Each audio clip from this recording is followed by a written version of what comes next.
Yes. Thank you. Michelle Simcox. Here. Representative Mark White or designate?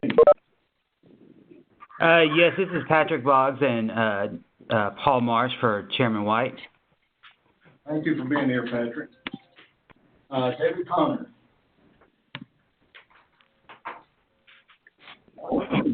Gresham or designee? Can you say that again, Nathan? Senator Dolores Gresham or her designee? I'm here. Thank you. Ben Torres? Here. Eddie Pruitt? Eddie Pruitt from Gibson County? Bruce Henson? Here. Sarah Morrison, I'm sitting in for Sarah. Karen King? Here. Commissioner Schwinn or designee? Mary Ann Dursky for Commissioner Schwinn. Commissioner McWhorter or designee? Greg Turner for Commissioner McWhorter. Thanks for joining us. Cliff Lippard? Here. Larry Ridings? Here. Bob Eby? Here. Mickey Hall? Mickey Hall? Comptroller Wilson or designee? Linda Wesson for Comptroller Wilson. Hunter Zuniga?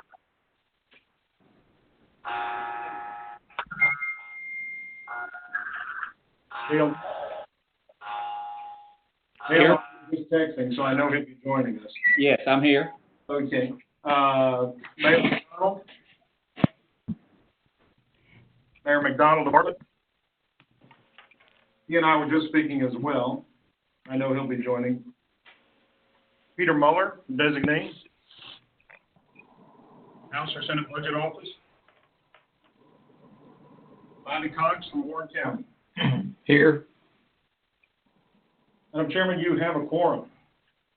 Thank you, Nathan. The next item on the agenda is a statement of necessity, which Nathan will also read for the Pursuant to TCA 844-108B3, the Tennessee Basic Education Program Review Committee, by and through the State Board of Education, submits this letter as its determination of necessity for its committee meeting held via teleconference at 9 a.m. on December 19, 2019. Pursuant to this section of law, December 16th, pursuant to this section of law, the BEP Review Committee shall, by the 1st of November each year, provide a report to the State Board of Education, the Governor, and the Finance and Means Committee of the Senate and House of Representatives. For this and other reasons, and in order to finalize business for the year and adhere to the directive of having 4 committee meetings a year, it was of necessity that this meeting be called by electronic means. Signed respectfully, Angie Sanders, General Counsel.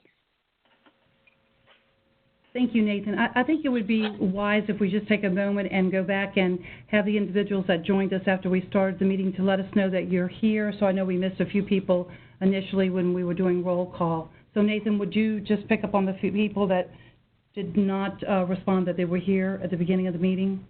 Yes, ma'am. Thank you. Connor? Here. Eddie Pruitt?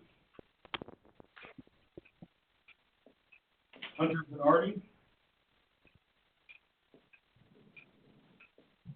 Peter Muller?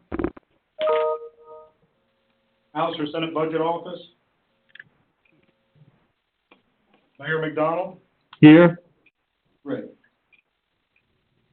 Thank you. Thank you all. Without objection, the recording of the last meeting will serve as our minutes. Without objection, so ordered.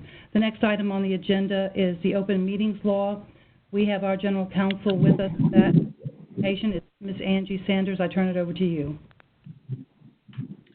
Thank you, Chairman. I hope you all can hear me okay. My name is Angie Sanders. I'm the General Counsel for the State Board of Education. And Nathan asked that I spend a little bit of time with you guys today just talking about a general overview of the open meetings requirements, especially now that with the addition of, I think, Bob Eby as an additional member of the State Board of Education serving on the BEP Review Committee. We just want to make sure we've got belt and suspenders and that we've had this discussion with you all. I'm going to spend a few minutes running through the slides that I believe you should all have that Nathan provided to you all, and leave a little bit of time at the end if you have any questions. So the first slide just generally talks about the Open Meetings Act. This is codified in Tennessee Code Annotated Section 844-101 through 111. It states that the formation of public policy and decisions is public business and shall not be conducted in secret. This applies to meetings of governing bodies, and we'll talk a little bit more in a minute about what those definitions are. Meetings under the Open Meetings Act are required to be open to the public at all times. So note that there is no guarantee here that the public is able to participate. It's just that they are able to access and attend the meeting. The right, the right is to be present and not to participate. The meeting space, if you're meeting in person, must be sufficient to accommodate the public, and the governing body must accommodate any needs of persons with disabilities under the Americans with Disabilities Act. The meetings have to be adequately noticed at all times. This is judged on the facts and circumstances, so generally it's deemed sufficient if interested citizens are given a reasonable opportunity to exercise the right to be present. Again, this is a right to be present and not to participate. The minutes must be recorded and open to inspection, and all motions, proposals, resolutions, and results of votes have to be recorded in these minutes. Those are also subject to the Public Records Act. And finally, all votes have to be public vote, public ballot, or public roll call. This means a vocal expression of either aye or nay, or a roll call vote where an individual's name is recorded prior to their vote. So on the next slide, we're going to talk a little bit about what exactly does governing body mean. So the members of any public body, which consists of two or more members with the authority to make decisions for or recommendations to a public body on policy or administration, is how governing body is defined. So when we look at the BEP Review Committee under 49.1.302, it is tasked with making recommendations on needed revisions to the BEP formula and compiling an annual report that is then sent to the governor, the State Board of Education, and others were outlined in the code. So especially since this body is tasked with making recommendations to another public body, i.e. the State Board, we believe that it likely falls under the definition of governing body under the Open Meetings Act. So what does the Act apply to? It applies to meetings. These occur when a governing body or a public body convenes to make a decision or to deliberate toward a decision on any matter. Deliberation is defined in the case law as examining and consulting in order to form an opinion or weighing arguments for and against a proposed course of action. This definition of meeting doesn't apply to informational sessions or workshops. So whenever you all come together and you're just gathering information rather than meeting to come to some sort of decision or recommendation, those would not be considered meetings. So we're going to talk a little bit on the next slide about special called meetings and electronic participation. Special called meetings are subject to the Open Meetings Act. You're required to give adequate notice of these special called meetings. So these are any meetings outside of the 4 meetings that you all are required to do under the law. It's also inclusive of our 4 when we do electronic. Yes, so if you're doing it electronically, it's not necessarily a special called meeting. There's a 3-pronged test whenever you have one. That notice must be posted in a location where members of the community could become aware of it. So, i.e. the State Board's website, I believe, is where all of the BEP Review Committee's notices are posted. Contents of the notice must reasonably describe the purpose of the meeting or the action proposed to be taken, and it must be posted at a time sufficiently in advance in order to give citizens an opportunity to become aware of it and to attend it, if it's in person, or call in if it's an electronic meeting such as this.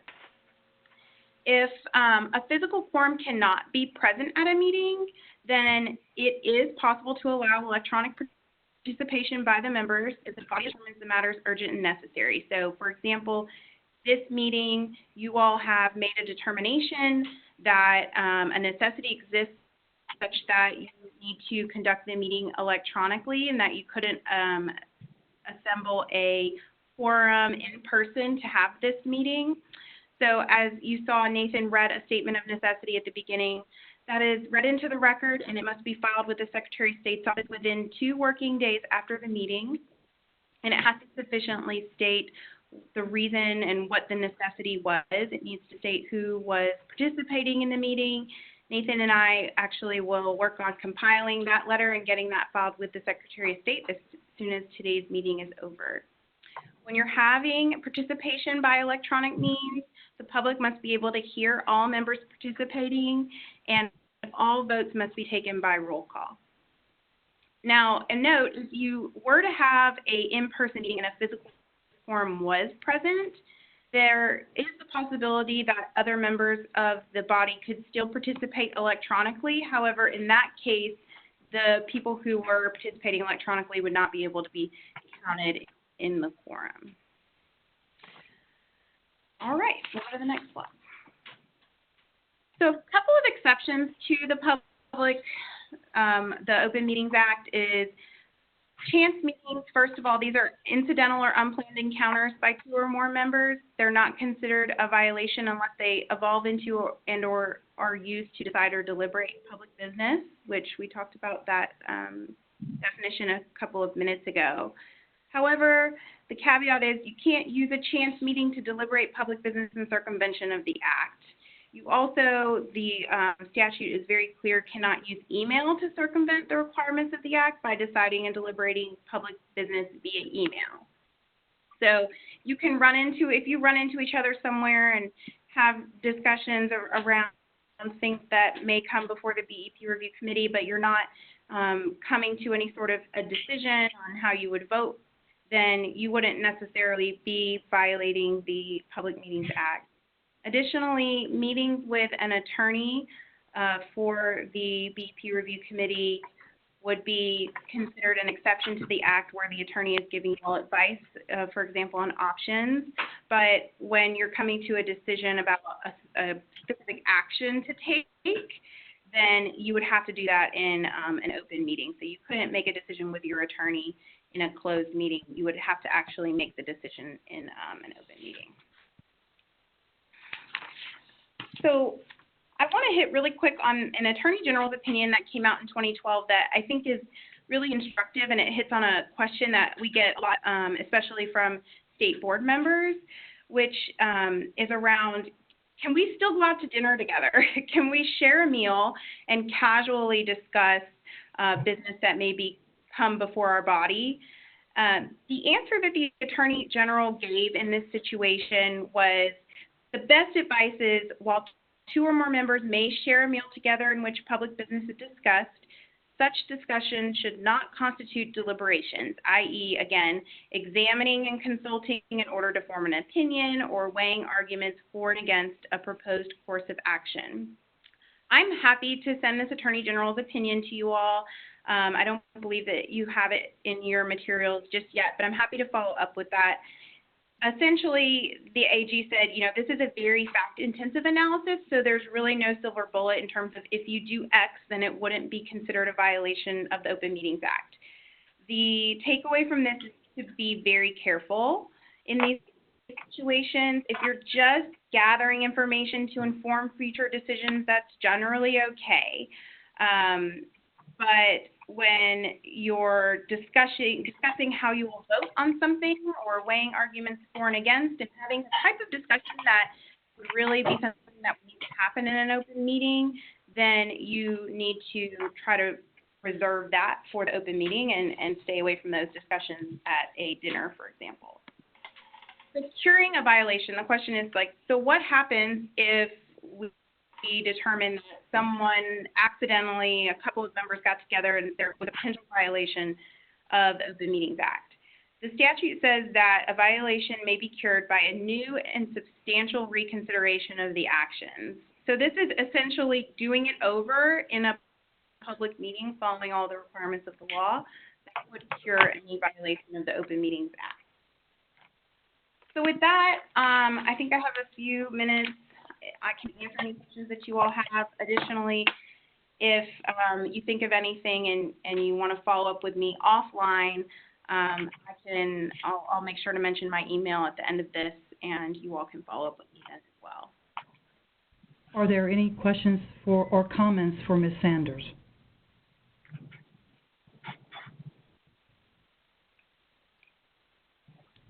Hearing no questions or comments coming from members, we're going to move on to the next agenda item in just a moment. But Ms. Sanders, thank you so much for taking the time today to share this information with us. And I think it was critically important to make sure that everybody understood and is on the same page relative to the Open Meetings Act. So thank you for joining us. Yeah, Lillian, I'm happy to do it. My email, if any members wish to follow up with me, is Angela, angela.c.sanders@tn.gov. And again, I'll follow up with Nathan and get that Attorney General's opinion out to you all in case you're interested in a more detailed read of that. Thank you. Moving on to the next item, which is the review of available data on the BEP components. You all may recall that when we met last, Dr. Dale Lynch asked us, and you all know him, he's on our committee from the Tennessee Organization of School Superintendents, and he made a request to have some discussion regarding the BEP components and their funding ratios. He has since had a conversation with the TDOE Office of Local Finance, led by Mary Ann Dursky. And so as I understand it, Mary Ann has much of the requested data and has prepared some useful information for our discussion today. So with that, I now recognize Mary Ann Dursky, the Director of Local Finance at the TDOE. Mary Ann? Good morning, Chairman Hartgrove and committee members. This is Mary Ann Dursky. I am going to defer to Brad Davis for the presentation this morning. I have been on medical leave, and Brad has been a little bit more intimately involved with this project than I. And so without objection from Madam Chairman or the committee, I would like to turn the floor over to Brad Davis, also of the Office of Local Finance. No Good morning, committee members. Brad Davis, Office of Local Finance. Proud to be here once again to assist the committee in looking at those positions that are employed by our districts versus what is funded through the BEP. You have the spreadsheet before you. It's just a quick summary by position type. There is a variance between what is hired by the districts and what is funded through the BEP. We're well aware of that, 9,200 in totality. Now, keep in mind that's in the general purpose fund, 141.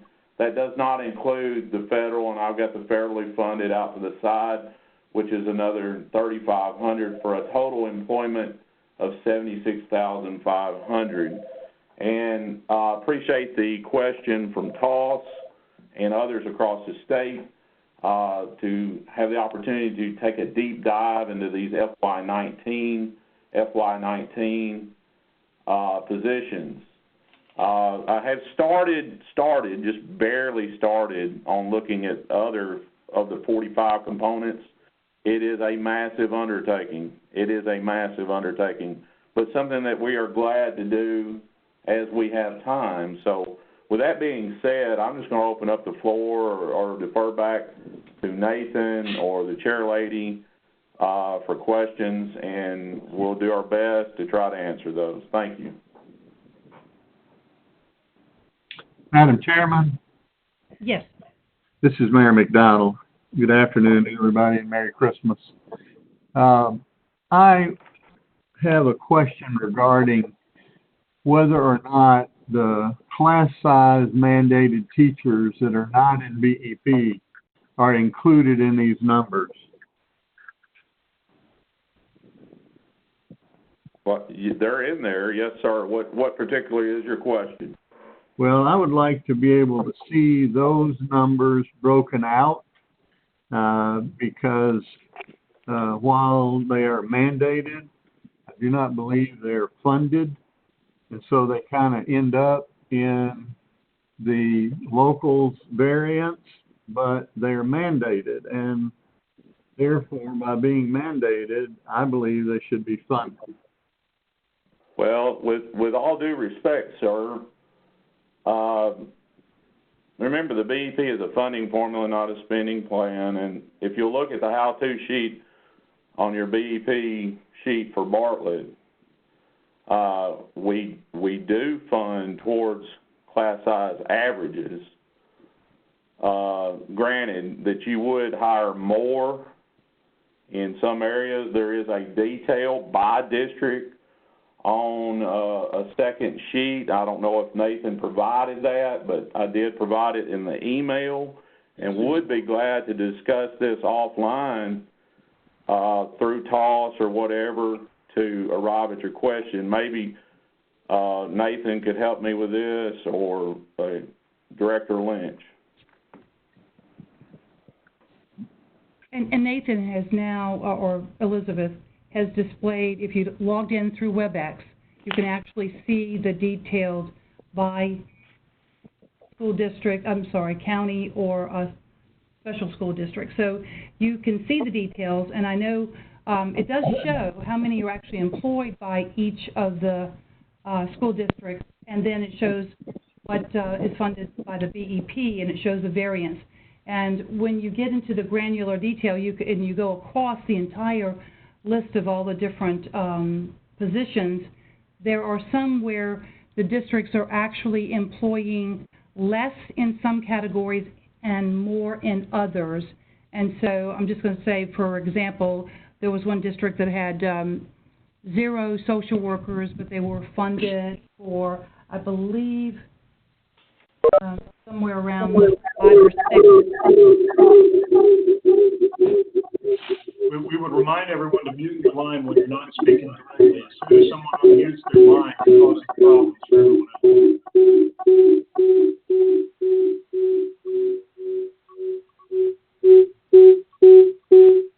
This specifically applies to any individuals that might have 2 computers with WebEx operating in the same room. Only one of those needs to have their speakers on, and only one of those needs to have their microphone on. This is Mary Ann Dursky. If I might interject a comment, I do want to clarify for the committee that the data shown on this spreadsheet is drawn from data that is reported by each individual school district. And for example, in the case of where you pointed out a case where there were no social workers listed as being employed, it is possible that the social workers were coded in a different manner than we were looking at when we pulled the data out of the report.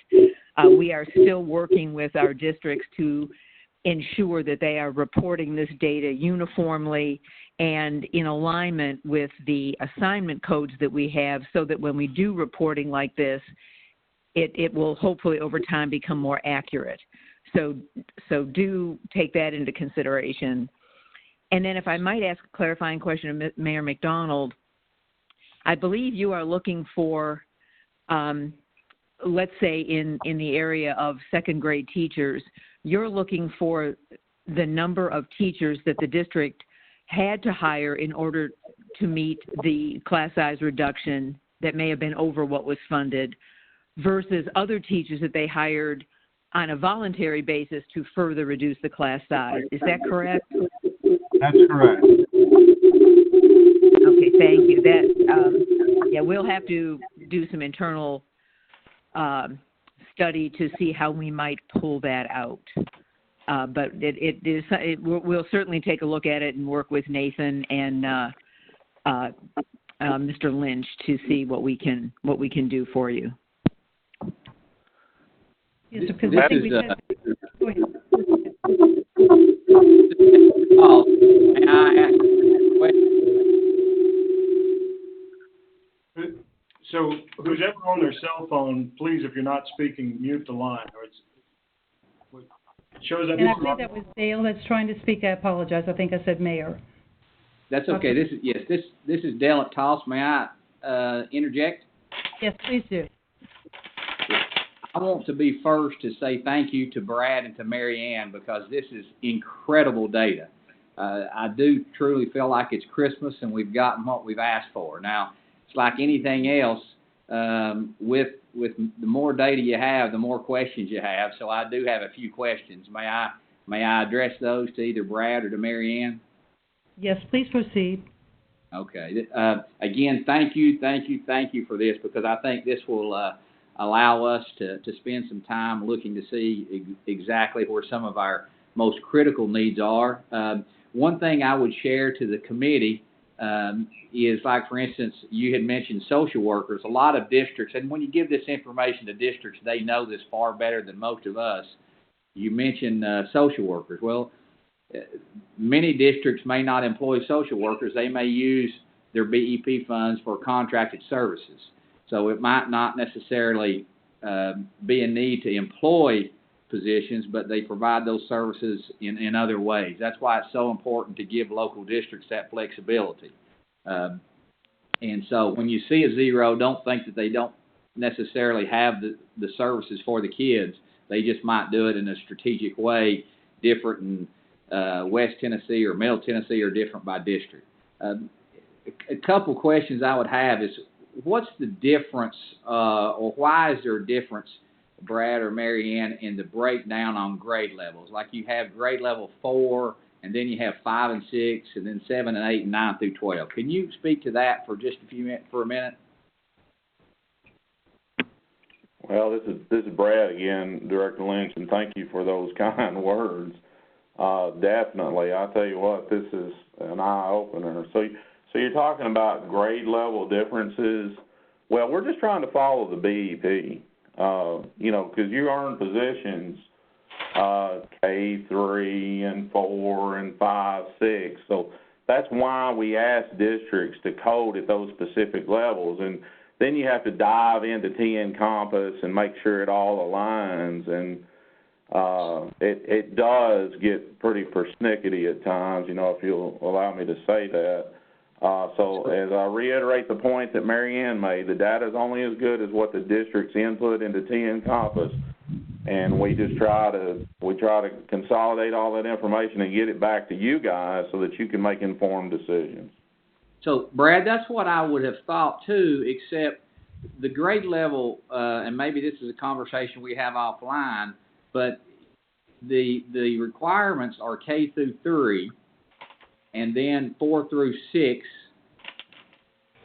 but it's not funded that way. It's funded when you look at grade 4, which stands alone according to this, and then 5, 6, and then 7, 8, and 9, 12. So it doesn't follow what is mandated on class size.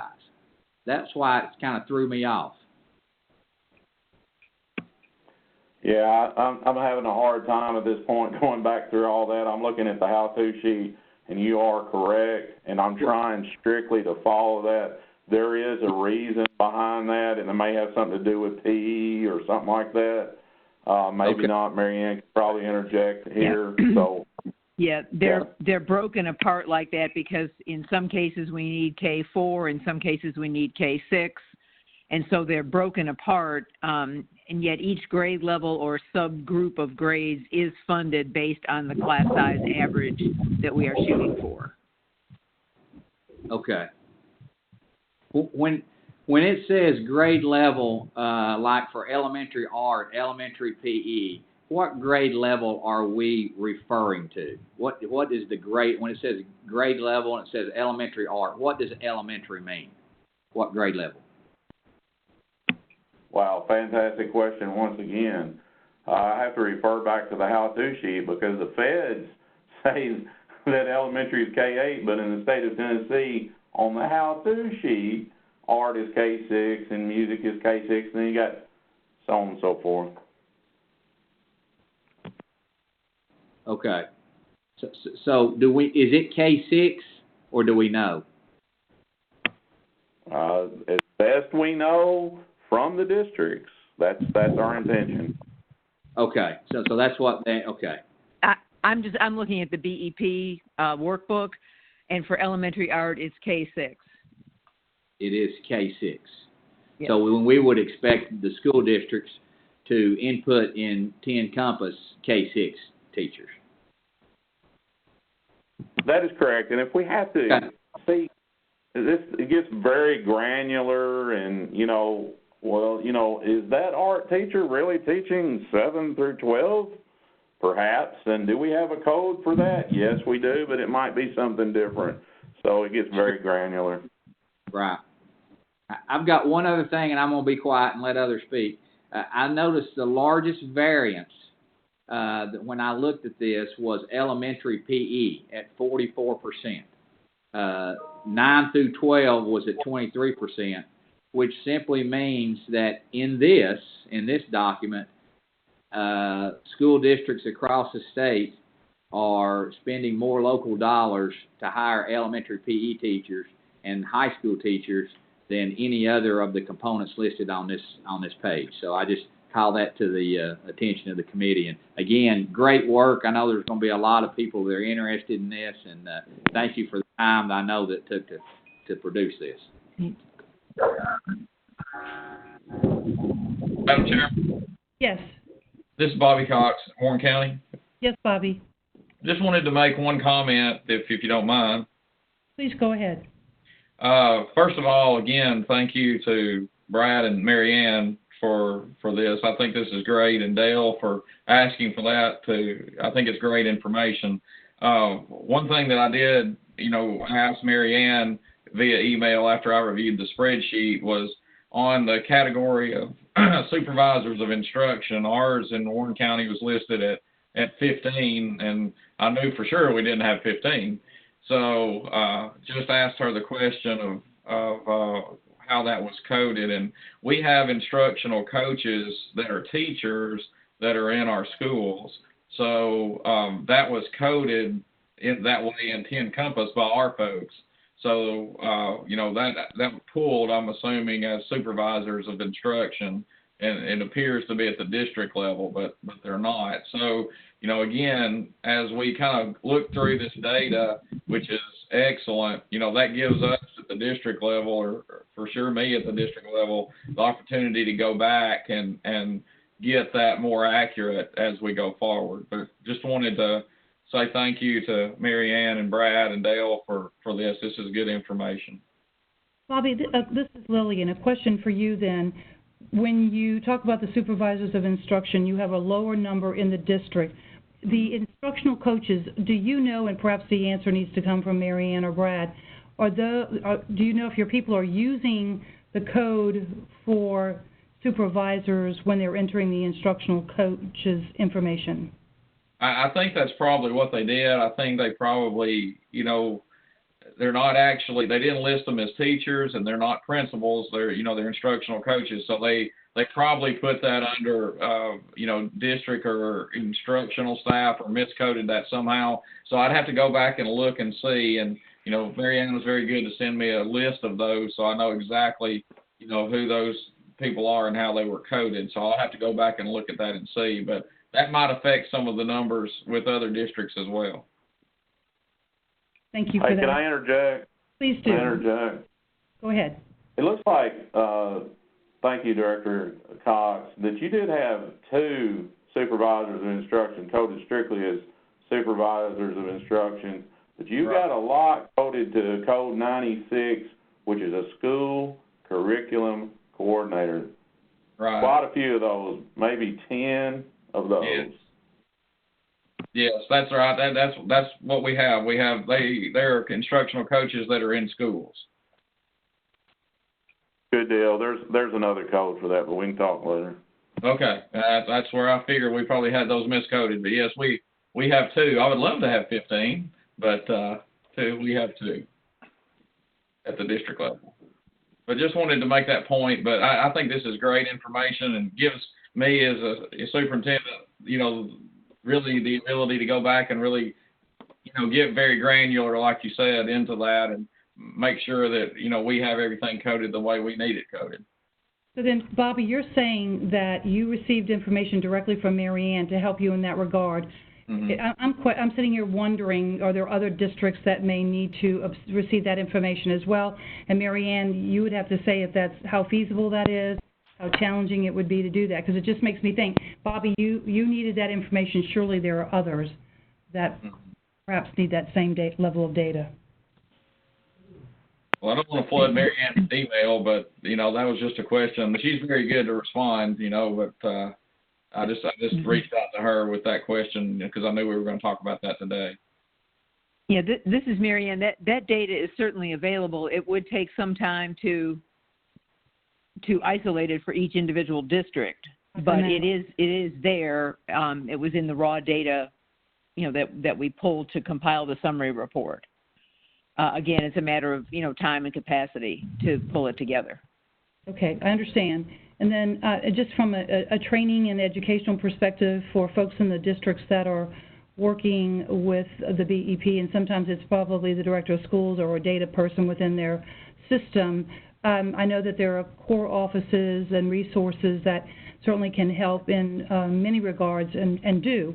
So I didn't know if there was anything else there that should come to play as it relates to making sure that everybody in the district who has any role or part to play is in fact clear on how they even enter the data into TN Compass, so that when we look at data, we know that we're looking at as accurate. We're seeing it as accurate data as much as possible, and we know human error certainly does occur.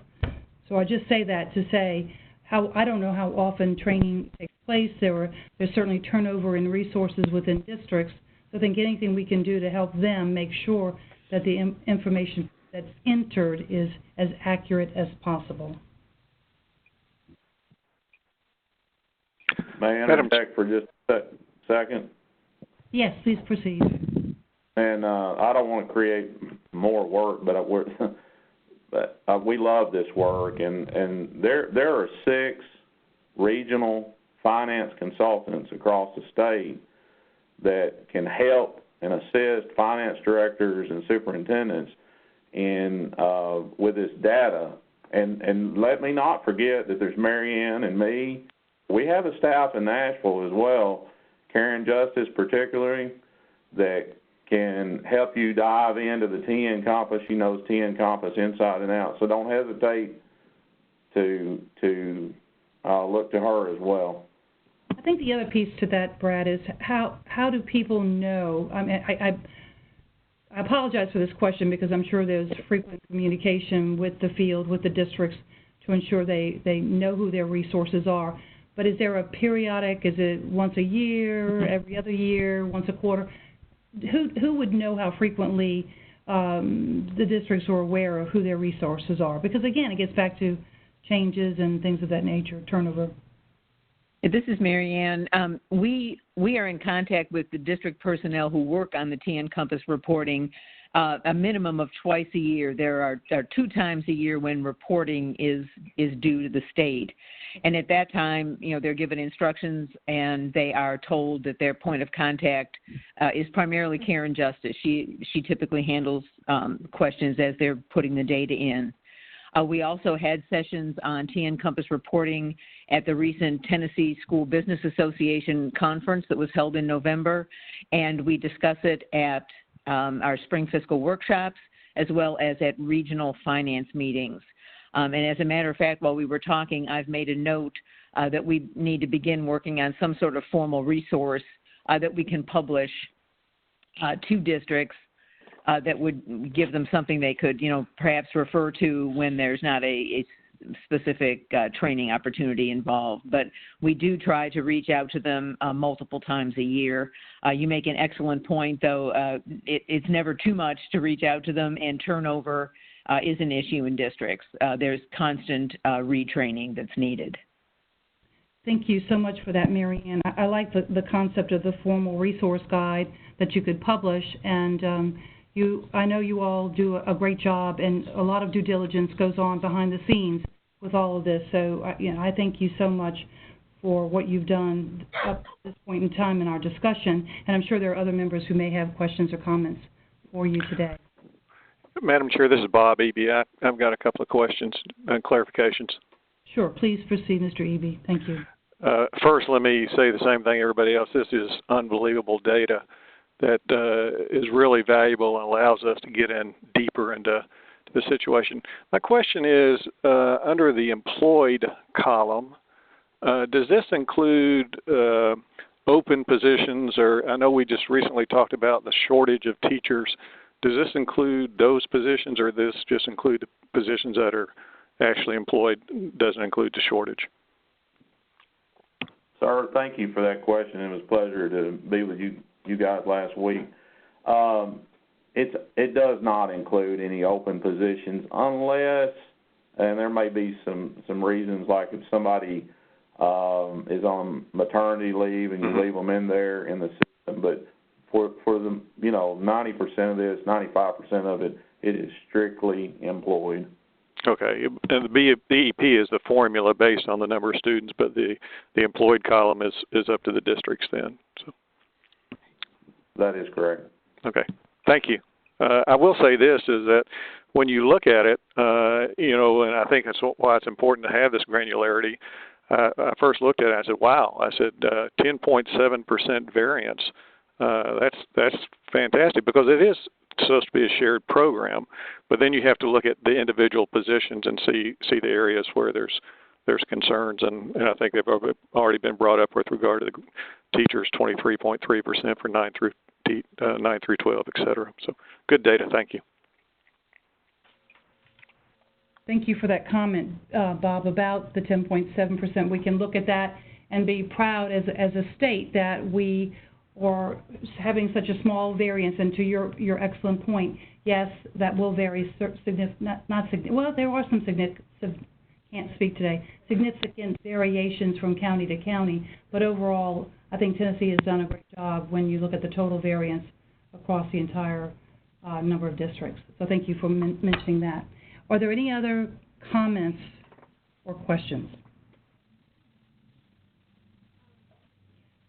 So Dale, I'm going to go back to you for a minute, because we are all appreciative of you.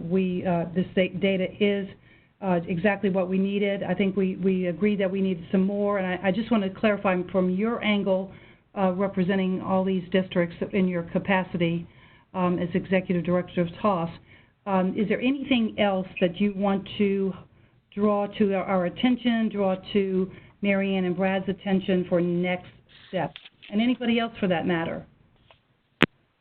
Thank you. This is Dale at TOS. Again, this is incredible data, but I would also think as a committee, we would want to look at our top 5 priorities and see how that aligns with the data that we have. The first one that jumps out at me would be nurses.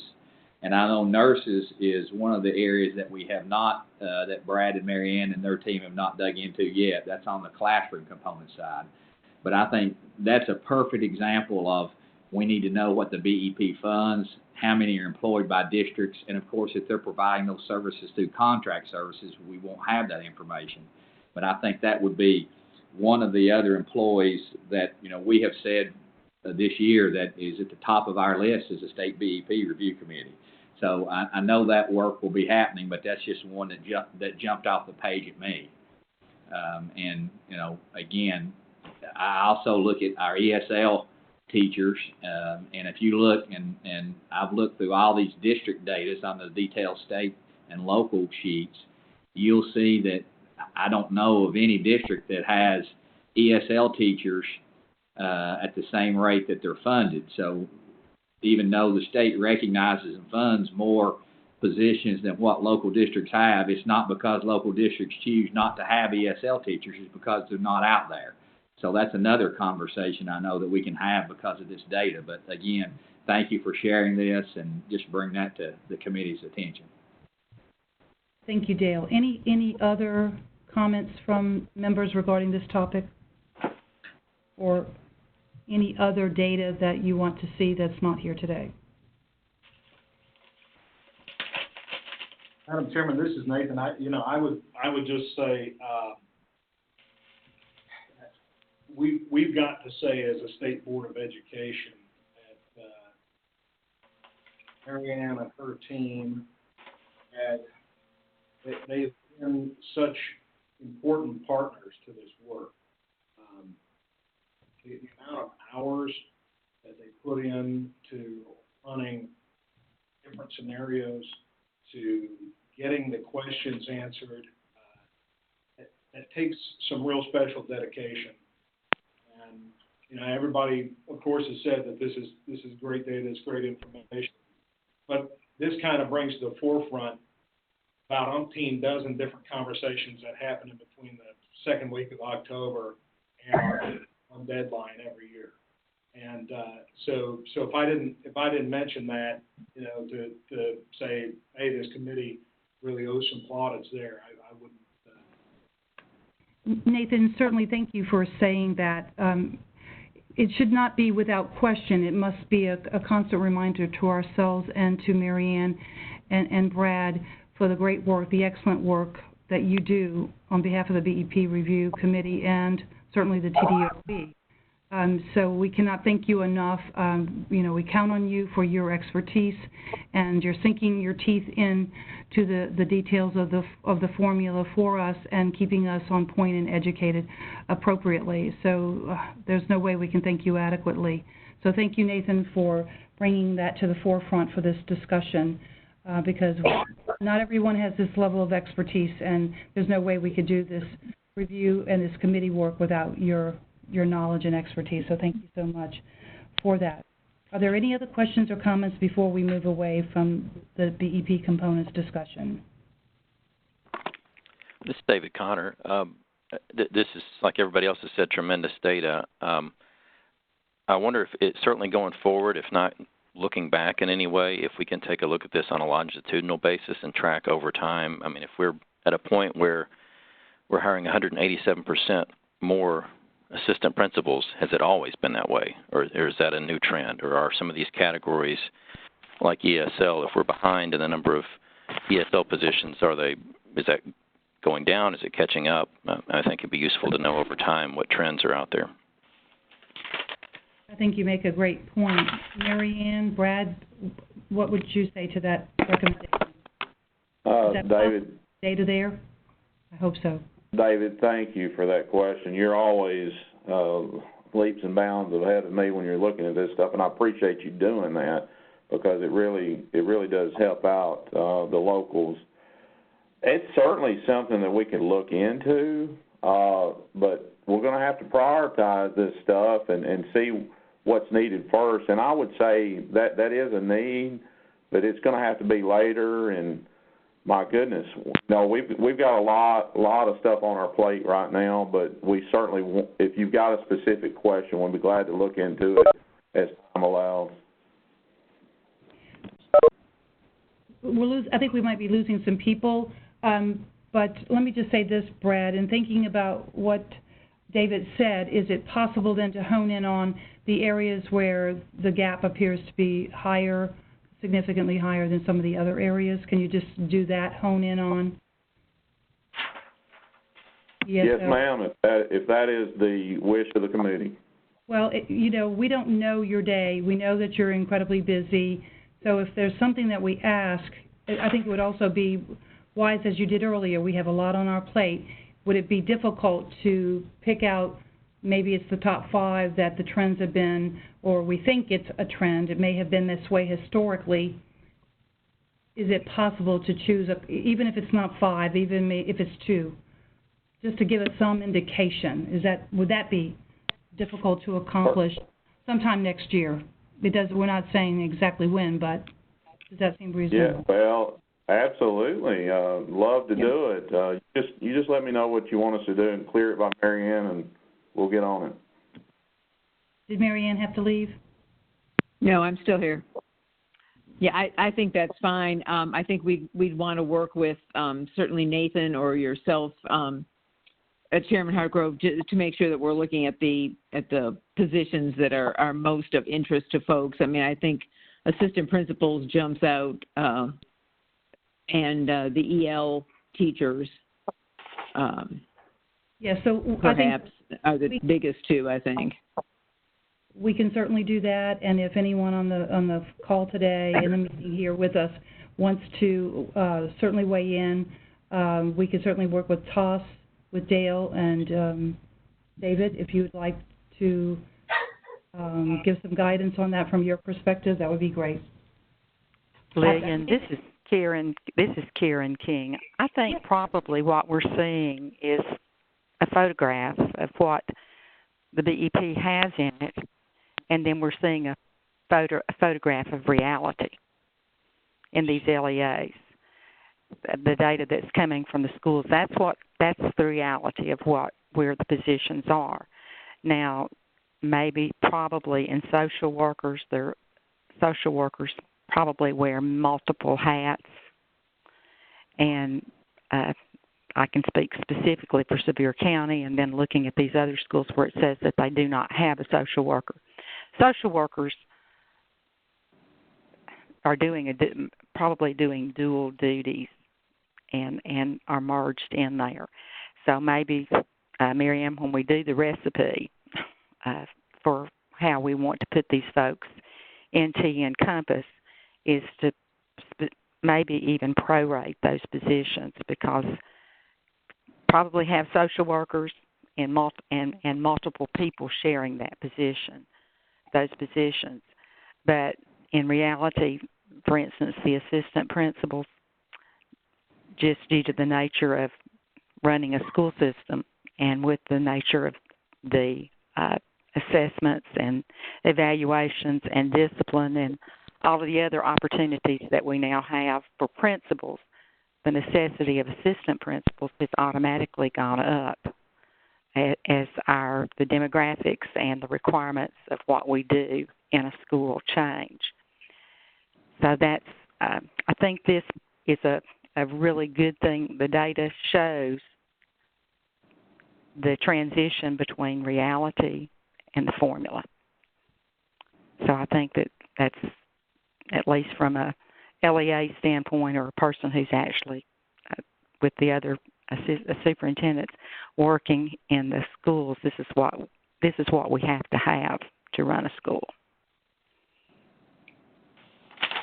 So I would certainly say your point is well taken, Karen, and I think what we could do is if Nathan, I don't know that we want to do a survey for this, but I certainly want to make sure that we provide the committee members with an opportunity to weigh in on those top 2 or 3 that perhaps Marianne and Brad could tackle sometime in the coming year in 2020 to certainly look at those trends. And that's in and of itself is just another snapshot to help us understand what had happened in the past and what's currently happening, and perhaps inform decisions for our review next year. Sure. And I'll say, and we're about to get into our discussion of scheduling for next year, and that'll be a very quick conversation, but we're going to have an in-person meeting. Sooner than later this time. Any other comments before we move into the last couple of agenda items? Madam Chairman, this is Mayor McDonald again. I just don't want my request to get lost. I still would like to know the positions that are mandated but not funded by the state funding its portion. Is what I'm looking for. And Marianne, I believe you took note of that at the beginning of the call when Mayor McDonald brought that to our attention. I did. I have that. It's actually at the top of my list, Mayor McDonald, and that is something that Brad and I will talk about. I'll select a time when Brad is in the Nashville office, and we can just sit down and work on it together, and take a look at how we would go about teasing out that information for you. This is Dale at Toss. One last ask. Yes, Dale. I know that I won't be high on the list, Marianne, like Mayor McDonald put me at the bottom. But I would just I think the trends are very, very important, but I think before we even go there, we need to look at, again, the one that jumps out at me that's not on here that's important, obviously, to this committee. That's why it's high on the list for our recommendations would be nurses. So before we start tackling trends, the ones that are out there now that we don't have information on, I think I would recommend to the committee to be a priority. Hey, guys, this is Brad again. I was working on that just Friday. It's ironic, and I didn't get to it, but it's on my list. And, with Mary Ann's indulgence, well, I can get that pretty quickly to you, sir. Oh, that'd be great. Any other recommendations? Okay, we're going to move into item 6 on the agenda, the process discussion for the coming year, 2020. As we have discussed, and we talked about it a little bit already, we are looking to have our first meeting of the year as soon as possible after the close of legislative session, as soon as possible. So at this time, I'm going to turn it over to Nathan for a brief discussion on next year's process. So thank you, Madam Chairman. I've been trying to figure out exactly what's the best way to balance all of the scheduling needs for folks who are so involved in school systems versus a date that is never certain. The legislature will adjourn, and you might have 2 days notice that it's going to take place. So what I'm going to ask members to think about is, and if you can block them off, maybe now's a good time to do it. I think my guess for this next session is somewhere in between the 8th and the 12th of May, maybe before that the legislature will go out of session. But as Dale and many of my colleagues on this committee know, that's a subject of a lot of pools every year. I would say plan on the 24th, the 1st, the 8th, and the 15th. Just if you can hold those Fridays to one side, and then if it looks like it's going beyond that, that's April 24th, May 1st, May 8th, and May 15th. Because our in-person meeting, I would say there's 90% likelihood it would be one of those 4 dates. And so in terms of notice to members, consider this 5 months notice to you that I would think it's going to happen on one of those dates. Now, the other thing we can do is simply ignore the legislative when they're going to end and figure, hey, the budget will be passed, and we can just pick one of these dates arbitrarily. Yes, ma'am. Nathan, I think I missed a date. You said April the 24th, May the 1st. Did you say May the 12th and May the 15th? No, May 8th and May the 15th. So those are 4 Fridays in a row.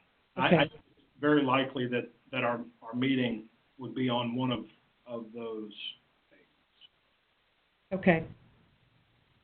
And so you will do a survey, or how do you want to? We can all put placeholders, but I can already tell you one of those dates will not work for me. So are you planning to do? And I don't have to be there. Certainly, someone else Bob Eby can chair the meeting. But are you going to do a survey to make sure the vast majority can attend one of those dates? Are you going to do that sooner than later so we can try to lock it down? Well, we can.